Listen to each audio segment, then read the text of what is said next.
నూతనమైన కృపా, నవనూతనమైన కృపా,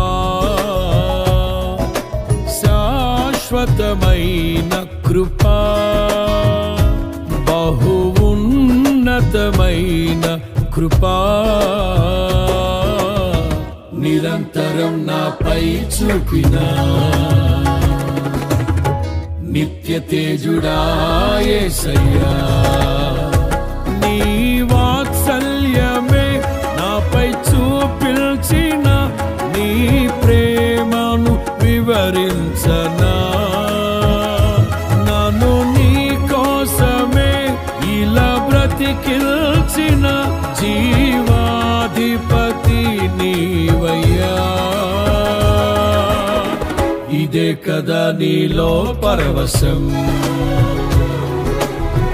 మరువలేని తీయని జ్ఞాపకం. మన ప్రభు అయినటువంటి యేసుక్రీస్తు వారి పరిశుద్ధమైన నామములో తండ్రి అయిన దేవాది దేవునికి నిత్యము స్తుతియు స్తోత్రములు, మహిమయు ఘనతయు ప్రభావములు యుగయుగములు ప్రభువునకే చెల్లునుగాక. ఆత్మీయులారా, బాగున్నారు కదూ? మరో పర్యాయం మనం ఎలాగున్న దేవుని వాక్యాన్ని ధ్యానం చేయుటకు దేవుడు అనుగ్రహించిన ఈ మంచి తరుణమునకై మనము ప్రభువుని ఎంతగానో స్తుతించబద్దులమునై ఉన్నాం. దయగలిగిన ఆయన ఆత్మచేత సమభూమి గల దేశమున ప్రభువు మనలను నడిపించునుగాక. ఆమె నేటి దిన వాక్య ధ్యానమై ఆది కాండము ప్రియులారా, మరి 13వ వచనం నుండి 18 వరకు ఉన్నటువంటి వచనాలను మనము ధ్యానం చేయుచున్నాం.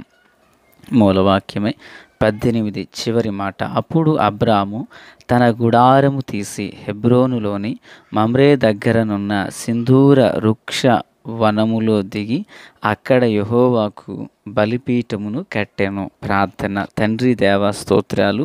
చదువుబడి ఉన్న వాక్యం మీది, వినుచున్న వారందరూ మీ వారు. మీ దాసుడనైన నన్ను మరుగు చేసి మీ దైవస్వరమును వినిపింపచేయండి. రాకడ కొరకు, రాజ్యం కొరకు సిద్ధం చేయండి.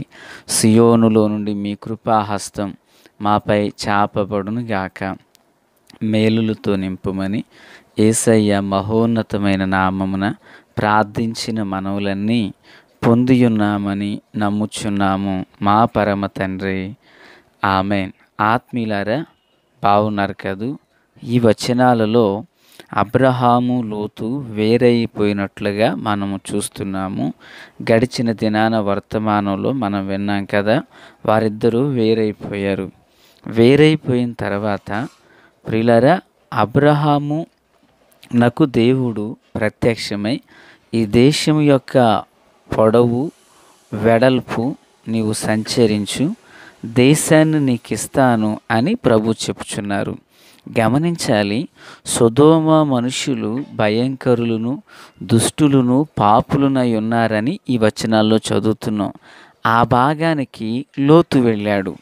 ప్రియులారా, లోతు అబ్రహాము మెసొపొటేమియా నుండి వారు కలిసి వచ్చిన దేవుని దైవ ప్రత్యక్షత అబ్రహామునకు కలుగుతున్నదే కానీ లోతుకు రావటం లేదు. బహుశా నేను ఎలాగ తలంచుచున్నాను, లోతు ఎన్నుకునే సెలక్షన్ సరిలేదు కనుక దేవుడు కూడా తనతో మాట్లాడడం లేదు. ఆత్మీయులారా, ఈ మాటలు వినుచున్న దైవ జనాంగమా, అబ్రహాము ఐగుప్తులోకి వెళ్ళినప్పుడు దేవుడు మాట్లాడలేదు. మరి హెబ్రోనులోకి వచ్చి అక్కడ బలిపీఠం కడుతున్నాడని మనం చూస్తున్నాం. అప్పుడు దేవుడు మాట్లాడారు. అంటే హెబ్రోను అనే మాటకు అర్థం ఏంటంటే సహవాసం. ఈరోజు దేవుడు నాతో మాట్లాడాలని అనేకులు ఇష్టపడుతున్నారు, కానీ దేవునితో సహవాసం చేసేవారు ఎవరు? ఆత్మీయులారా, వింటున్నారా? అబ్రహాము లోతు వేరైపోయిన తర్వాత అబ్రహాము హెబ్రోను వైపునకు వస్తున్నాడు. లోతు సొదొమ గొమొర భక్తిహీనులు మార్గాన్ని చెరిపివేసుకున్న దుష్ట జనాంగంలోనికి మధ్యలోకి, దుష్టులు పాపులనై ఉన్న మనుషుల మధ్యలోకి లోతు వెళ్ళాడు. లోతుతో దేవుడు మాట్లాడడం లేదు. ఎవరితో మాట్లాడుతున్నారు? అబ్రహాముతో మాట్లాడటం గల కారణం ఏంటి? అబ్రహాము సహవాసానికి వస్తున్నాడు. ఆత్మీయులారా, నిజమే, ఈ రోజుల్లో కూడా దేవుడు నాతో మాట్లాడాలని ప్రజలు అడుగుతున్నారు, కానీ వాళ్ళు సహవాసం చేయట్లేదు. ఈ మాటలు వినుచున్న నీ జీవితంలో కూడా నీవు దేవునితో సహవాసం చేస్తే దేవుడు నీతో మాట్లాడతాడు. తన బిడ్డతో తండ్రి మాట్లాడినట్లుగా దేవుడు మాట్లాడతారండి. ప్రియులారా, మరి సమూయేలు గుడారంలో ఇది దేవుని స్వరము అని గుర్తెరగని కాలంలో దేవుడు మాట్లాడలేదా? గిబియోనులో సొలొమోను జ్ఞానవంతుడు, దేవుడు మాట్లాడలేదా? ప్రియులారా, సొలొమోను తండ్రి అయిన దావీదుతో దేవుడు మాట్లాడలేదా? బదరీ వృక్షం క్రింద ఉన్న ఏలియాను దేవుడు దర్శించలేదా? దేవుడు జ్ఞానులతో మాట్లాడారు, జ్ఞానము లేని వారులతోనూ మాట్లాడారు. ఆత్మీయులారా, క్రీస్తునందు నాకు అత్యంత సన్నిహితులారా, దేవుని పిల్లలుగా మన ఆధ్యాత్మిక జీవితంలో దేవునితో మాట్లాడాలనేటువంటి, దేవునితో సహవాసం చేయాలనేటువంటి ఆలోచన మనకు ఉండాలే కానీ దేవుడు ఎప్పుడైనా మాట్లాడతారు. ఇదిగో హెబ్రోను వైపునకు వచ్చాడు. హెబ్రోను అనగా సహవాసంలో దేవుడు మాట్లాడుతున్నాడు. ఈ ఉదయకాల వేళ ఈ మాటలు వినిచిన ఆత్మీయులారా, నీవు దేవునితో మాట్లాడుతున్నావు. ప్రార్థన ద్వారా వాక్యమై ఉన్న దేవుడు వాక్యం ద్వారా నీతో మాట్లాడతారు. ప్రత్యక్షతతో మాట్లాడాలని ఇష్టపడుతున్నావా? ఇదిగో, నేను సేవకు వచ్చిన తొలి దినాలలో ఆర్థికంగాను ఆరోగ్యంగాను అన్ని విధాలలో బలహీనమై నీరసిల్లి ఈ సేవకు నేను పనికిరాను, నేను వెళ్ళిపోతాను అనుకున్న సమయాన, ప్రియులారా, వెళ్ళిపోవడానికి నేను ఇంటికాడ నేను అమ్మా నాన్నల ప్రేమతో సాగనంపితే వచ్చిన వాడిని కాను. వారు సేవ వద్దంటే నాకు సేవ కావాలని వచ్చినవాడిని కనుక నేను రాణించలేక ఓడిపోయి వెళ్ళిపోతే బాగోదు. అటు నేను రాణించలేక, ఇటు నేను ఇంటి తల్లిదండ్రుల యొద్దకు వెళ్ళలేక నిస్సహాయ స్థితిలో నేను ఇక భూమి మీద ఉండకూడదు అనుకున్న గడియలు, దినములు, ఆ సమయంలో ప్రభువు నాతో మాట్లాడారు. ప్రియులారా, ప్రభువు నాతో మాట్లాడారు. అప్పుడు ఇక ప్రభువా, నేను అటు వెళ్ళలేను, ఇటు వెళ్ళలేను, ఇంక ఏదైనా మీ చిత్తం అంటూ ఏడుస్తూ ప్రభువు మాట్లాడారు. నువ్వు ఈ స్థలంలో ఉండు, నేను నిన్ను వాడుకుంటాను, నీకు సేవనిస్తాను, సేవ కొరకు కావలసిన వాక్యమనే విత్తనాలను నేను నీకు ఇస్తానని ప్రభువు మాట్లాడారు. ఈ మాటలు వినిచిన ఆత్మీయులారా, నీతో ప్రభు మాట్లాడతారు. నువ్వు ప్రభుతో సహవాసం చేయి. నువ్వు సెల్ ఫోన్తో కాదు, మనుషులతో కాదు, స్నేహితులతో కాదు. ఒకసారి ఆలోచించే, ప్రతి దినము నీ కొరకు ఎంత సమయాన్ని కేటాయిస్తున్నావు, పని కొరకు ఎంత సమయాన్ని కేటాయిస్తున్నావు, దేవుని కొరకు ఎంత సమయాన్ని కేటాయిస్తున్నావు, వాక్యం దగ్గర ఎంత సమయం ఇస్తున్నావు, ప్రార్థనకి ఎంత సమయం ఇస్తున్నావు. ఆదివారం మందిరంలో ఉండి కూడా ఫోన్ చూస్తావు కదా నువ్వు. ఆదివారం మందిరంలో ఉండి కూడా ఫోన్ వస్తే బయటికి వెళ్ళి మాట్లాడతావు కాదు. ఆదివారం చాటింగ్ అంటూ వాట్సాప్లో ఉంటావు. ఆత్మీయులారా, ఒక్కసారి విను. నువ్వు పేరుకు మందిరంలో ఉంటున్నావు, కానీ మనసు వాట్సాప్ మీద, ఫోన్ మీద ఉంటుంది. ఈ మాటలు వినిచున్న వారులారా, దేవుడు నమ్మదగిన వాడు కదా. ఆయన నీతో సహవాసం చేయాలనుకుని ప్రతిదినం ఆశపడుతున్నాడు. ఏదేను వనములో ఆదాము హవ్వలో ఉండగా దేవుని యొద్దకు వారు వెళ్ళలేదు మాట్లాడడానికి. దేవుడే వారి యొద్దకు వచ్చారంటే అర్థం ఏంటో తెలుసా?